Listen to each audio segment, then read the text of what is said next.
Hey what's up guys, welcome back once again. आज की कहानी एक सच्ची घटना पर आधारित है। जब पहला विश्व युद्ध खत्म होने के बाद दुनिया की आर्थिक स्थिति चरमरा गई। उस समय एक पति पत्नी अपना सब कुछ छोड़कर दुनिया के एक दूसरे छोर पर स्थित एक वीरान टापू पर आ गए। रिटर नाम का आदमी कभी कभार कुछ चिट्ठियां लिख दिया करता है जिसे वहां से गुजरने वाले जहाज उठा लिया करते हैं। इससे दुनिया को पता चलता है कि वो कैसे रह रहा है।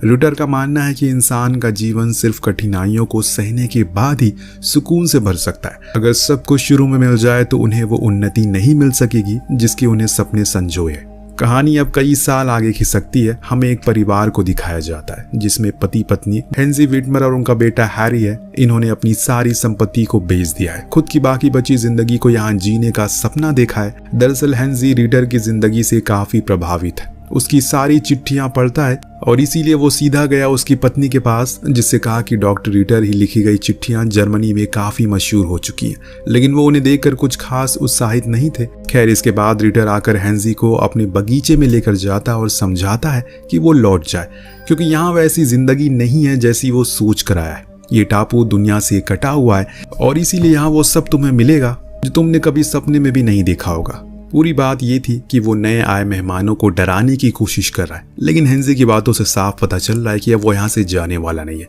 इसके बाद रिटर उन्हें एक गुफा के पास लेकर जाता और कहता है कि यहाँ वो रह सकते हैं, लेकिन इतना याद रखें कि यहाँ पर पानी बहुत कम है। सिर्फ बारिश के पानी को इकट्ठा करके गुजारा किया जा सकता है। अब उसके जाने के बाद ये पूरा परिवार लग जाता है काम पर, ताकि जब बारिश का मौसम आए तो वो उसके पानी को इकट्ठा कर सके। इन्होंने जी तोड़ मेहनत की और फिर बना दी एक पाइपलाइन जिसका पानी सीधे जाकर गिरेगा एक गड्ढे में, जो उनके लिए पानी का स्रोत बन सकेगा। एक रात डोरा अपने पति से कहती है कि वो उस परिवार के आने से खुश नहीं है, उन्हें उस जगह पर उसे नहीं ले जाना चाहिए। तो रिटर बताता है कि उसने उन्हें ऐसी जगह छोड़ा है जहाँ ना फसल उग सकती है, ना ही आसानी से पानी मिल पाएगा। वो कुछ ही दिन के मेहमान है। सुनने के बाद डोरा के चेहरे पर एक सुकून सी मुस्कान आती है। इधर मार्गरेट कठिन परेशानियों के साथ जैसे तैसे करके अपनी रातों को काटती है। अजीब अजीब से कीड़े और जंगली जानवरों की आवाजें सोने नहीं देती उसे, लेकिन फिर भी उसने एक बार ये नहीं कहा कि उसे वापस जाना है। इस बीच हमें यह भी पता चलता है कि वो 3 महीने की प्रेग्नेंट है, जिसे हेंजी बहुत खुश होता है। दोनों परिवार अपने अपने रोजमर्रा के कामों में लग जाते हैं। तभी उन्हें एक दिन तोप के गोले की आवाज आई। देखने पर पता चला कि उनकी ओर नौका आ रही है, जो आकार में काफी बड़ी है। कुछ देर बाद जब वो किनारे पर लगी तो उसमें से एक एलोइजी नाम की औरत उतरी। उसके 2 चाहने वाले रॉबर्ट और रूडी भी उसके साथ थे। इस टापू की खूबसूरती को देखने के बाद एलोइजी भावुक हो जाती है और सपने देखती है कि यहाँ पर एक आलीशान रिजॉर्ट बनाने का है। इस बीच उसे पता चला कि यहाँ वो डॉक्टर रहता है जिसकी चिट्ठियां काफी मशहूर है, और इसीलिए वो डोरा से मिलने गई। खुद की तारीफ की ये कहकर कि वो एक अमीर औरत है और यहाँ एक आलीशान रिजॉर्ट खोलने का सोच रही है। और उससे पहले वो इंसान से मिलना चाहती है जिसने अपने बलबूते पर प्रकृति के भंडार को खुद के काबू में कर लिया। तभी अंदर से रिटर बिना कपड़ों के बाहर आता है, जिसके सामने वो उसकी काफी तारीफ करती है। वो उनसे पूछता है वो कहाँ ठहरे हुए हैं। इसके जवाब में एलोइजी ने कहा समुद्र किनारे। तो उसने उन्हें एक ऐसी जगह ले जाने का जिक्र किया। अगली सीन में हम देखते हैं कि वो सभी एक साफ पानी के स्रोत से नहा रहे हैं, जो हेंजी ने अपने परिवार के लिए बनाया था। जब उसने ये देखा तो वो आग बबूला हो गया। तो एलोइजी ने माफी मांगी और यहाँ वो अपना परिचय देती है और बताया कि वो उनके नए पड़ोसी हैं और अब वो यहाँ पर एक आलीशान रिजॉर्ट बनाना चाहते हैं। उसी सिलसिले में वो यहाँ पर आई है। इस दौरान वो उन्हें उनकी चिट्ठियां देती है जो कि शहर से आई थी। कहा कि ये वो उस तक भी पहुंचा दे, यानी कि रिटर तक। जब वो रिटर के पास लेकर गया तो पहले से खुली थी, जो देख वो गुस्सा हो गया। उसे लगा कि उसने उसे पहले पढ़ लिया है, पर हेंजी ने ऐसा नहीं किया। उसे पता था कि ये सब एलोइजी का करा धरा है, इसीलिए वो उसके पास गया और कहा कि आखिर वो उन दोनों पड़ोसियों के बीच क्यों लड़ाई करवा रही है। तो उसने कहा कि इसमें उसका कोई हाथ नहीं है, बल्कि उसके पड़ोसी ने ही पानी का स्रोत के बारे में बताया था और कहा कि वहां जाकर हम नहा सकते हैं। हेंजी को समझ आ गया कि वो नहीं चाहता कि वो लोग यहाँ पर रह रहे। उसने अब रिजॉर्ट का पूरा नक्शा देखा जिस बारे में एलोइजी ने बताया। ये रिजॉर्ट सिर्फ अरबपतियों के लिए होगा जो यहाँ आकर खुद के अय्याशी करेंगे। लेकिन हेंजी को नहीं लगता कि ऐसी अजीब सी जगह पर कोई इतना बड़ा कुछ बना सकता है। उसकी ये बात एलोइजी को कुछ खास पसंद नहीं आती, इसीलिए वो वहां से चली जाती है बिना कुछ बोले। एक दिन जब रिटर के पास खाने को कुछ नहीं होता तो वो हेंजी के घर गया, जहां वो एक जंगली जानवर का शिकार करके अभी अभी लाया था। उसकी ऐसी हालत को देखकर उसने उस जानवर का कुछ हिस्सा उसे दे दिया। धीरे धीरे करके समय बीतने लगता है। अब धीमे धीमे बारिश का भी मौसम आने लगा है, लेकिन अभी भी गर्मी बहुत है। हेंजी ने अब तकरीबन अपना पूरा घर तैयार कर लिया है। अब तो उनके पास खाने को सब्जियां भी हैं, जो कि आज पहली बार उगी हैं। लेकिन वहीं दूसरी ओर रूडी लाख कोशिशों के बाद भी कुछ हासिल नहीं कर पा रहा है। उसके अंदर चिड़चिड़ापन पैदा हो गया और वो भाग आया कैंप पर, जहां रॉबर्ट और एलॉजी साथ में मस्ती कर रहे थे। जब एलॉजी ने रूडी को देखा, कहा कि जाकर वो उसके लिए कुछ खाने को ले आए। वो तो पहले से ही इतने गुस्से में था और अब उसकी फरमाइशें सुनकर और गुस्से में आ जाता है और कहता है कि उनके पास अब ना खाने को है ना ही पीने को है। ये सब उसकी गलती है जिसके कारण वो सभी यहाँ पर फंस चुके हैं। वो सिर्फ बस सपने देख रही है। अब ये बातें एलॉजी को बहुत बुरी लगती है, इसीलिए वो जंगल की ओर भाग गई रोते हुए।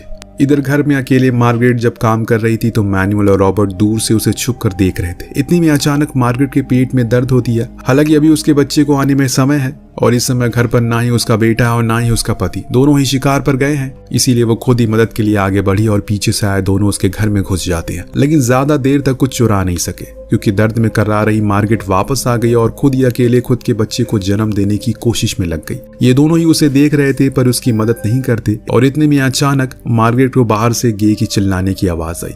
वो बाहर गई तो देखा कि उस पर कुछ जंगली कुत्ते हमला कर रहे हैं, जिन्हें दूर करने के चक्कर में वो खुद ही फंस गई। धीरे धीरे करके दर्द बढ़ता जा रहा है।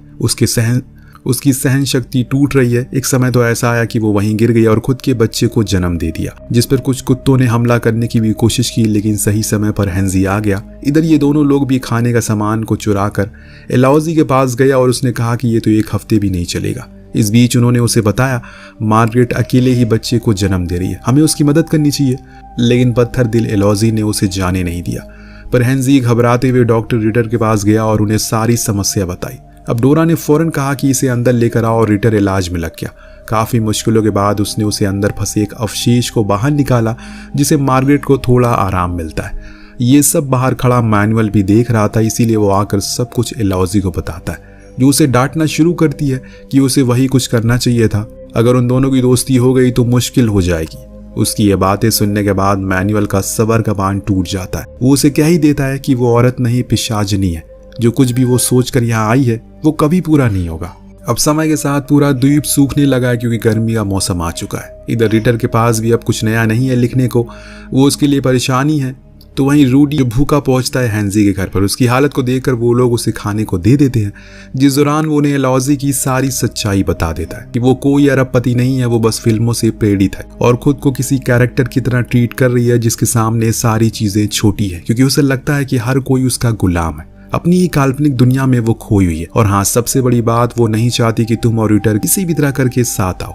इस दौरान हमें एक और शिप को इस ओर आते हुए देखते हैं, जिसमें से उतरता है एलन नाम का शख्स, जो कि एक रिसर्चर की टीम लेकर यहाँ पर आया। उसे देखते ही एलॉजी एक अच्छी ड्रेस पहनकर बाहर आती है, क्योंकि अब यही उसे यहाँ से बाहर निकाल सकता है। वो उसे अपने वश में करने की कोशिश में लग गई। दरअसल एलन रिटर के कहने पर यहाँ पर आया था और अपने साथ काफी कुछ भी लाया था, क्योंकि वो उसे मिलना चाहता था और उसकी इस प्रकृति की दुनिया को करीब से देखना चाहता था। रात होने पर वो एक छोटी सी पार्टी रखता है, जिसमें वो रिटर की बहादुरी और उसकी काबिलियत की तारीफ करता है कि कैसे वो अपनी पंक्तियों से दुनिया को प्रेरित कर रहा है और परिश्रम करने पर ही फल मिलता है। और फिर उसने मार्गरेट के बच्चे के लिए बधाई दी और अंत में एलॉजी की खूबसूरती की तारीफ भी की। इस दौरान एलॉजी को पता चल जाता है कि वो एक मशहूर डायरेक्टर भी है, जिसके पास काफ़ी पैसा है और वो उसे अपने झांसे में फंसाने के जी जान लगाने लगती है। वो एकदम अकेली है और उसे किसी सहारे की ज़रूरत है। पर एलन तो उसके मुंह पर कह देता है कि उसे उसमें कोई दिलचस्पी नहीं है।